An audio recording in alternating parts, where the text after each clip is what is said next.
Nomor 75, roti dan anggur disiapkan di altar oleh imam sambil mengucapkan rumus-rumus. Nah, ketika rumus-rumus ini dikatakan kornya sudah berhenti. Supaya, atau kalau kornya, dirigennya, organisnya itu punya kerjasama baik dengan pastornya, maka lagu iringan persembahan masih bisa. Tapi enggak sih, iringan perarakannya sudah berhenti kok. Tapi ada yang kreatif, ketika pastornya bicara, organisnya pelan. Ketika pastornya utak-utik lagi, dikeraskan gitu. Tetapi nggak pas, karena tidak ada lagi perarakan gitu ya. Nah, roti dan anggur disiapkan di altar oleh imam dengan rumus-rumus doa. Lalu, nah ini sekarang kita bicara tentang pendupaan. Imam dapat mendupai bahan persembahan yang telah disiapkan. Jadi Bapak Ibu, kalau misa minggu ada perarakan persembahan, bisa ada pakai dupa. Bisa, tidak harus ya. Lalu setelah mendupai persembahan, mendupai salib gede itu, lalu mendupai altar. Maka sekarang Anda tahu gerak pendupaannya, mendupai persembahan yang tengah itu, piala-piala, lalu mendupai altarnya, lalu mendupai salib gitu ya. Maka itu pendupaannya. Maka sekarang Anda tahu, dan Anda bisa milik kemis dinar kalau ada yang keliru-keliru gitu kan. Lalu berikutnya, pendupaan melambangkan apa? Nah, ini Bapak Ibu, pendupaan melambangkan persembahan dan doa kita naik ke hadirat Allah. Jadi fungsinya itu supaya memperlihatkan lambang bahwa doa dan persembahan kita dibawa ke atas oleh kepulan asap. Itu pula panjenengan kadangkala kalau ada doa umat ditulis lalu dibakar. Apakah dengan dibakar akan lebih terkabul? Tidak. Tetapi yang ingin Anda lihat itu asapnya naik ke atas. Sembayangnya tekan dhuwur. Tekan dhuwur ternyata ono plafone. Berarti ora tekan dhuwur Bapak Ibu. Nek pengen tekan dhuwur plafone kudu melu di obong.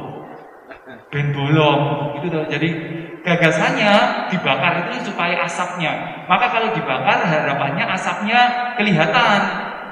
Kalau nggak ada asap jadi nggak kelihatan gitu ya. Maka itu dupanya. Maka biruk diberi ratus supaya kemelus. Kemelus tahu ya? Supaya jadi tidak pertama-tama wanginya, tetapi supaya berasap. Semakin berasap semakin bagus. Meskipun nggak wangi.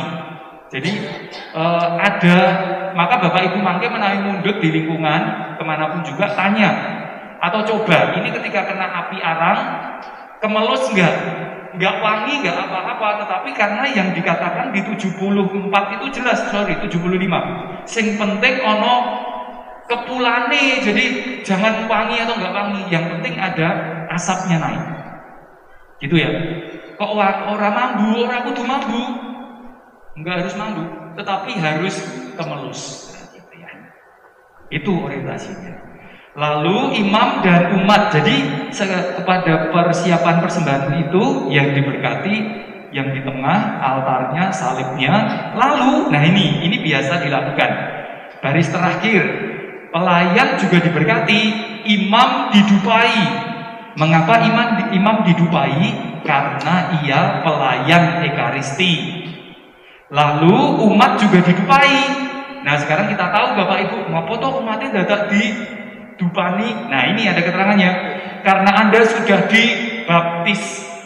Maka kalau yang ikut misa, misalnya yang sini Katolik, yang situ tidak Katolik, yang didupai yang mana? Yang sini. Maka sana nggak perlu, karena yang didupani itu adalah mereka yang sudah dibaptis. Nah Romo kalau duduknya campur aduk, ya namanya campur aduk, ya sudah campur aduk gitu ya.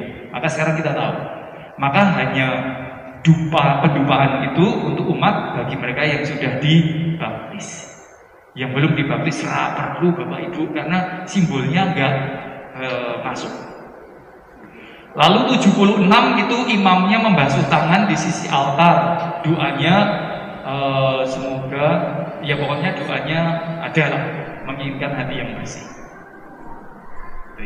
Ada pertanyaan untuk 75 pendupaan. Oh, kecerik-keceriknya berapa kali Romo nanti ya? Kecerik-keceriknya nanti. Biruk itu ada, nanti kecerik-keceriknya hitungannya berapa kali berapa itu nanti ada. Sebentar, saya harus cari di indeks dulu, ada enggak biruk pendupaan, ada enggak, supaya kita bisa langsung tahu.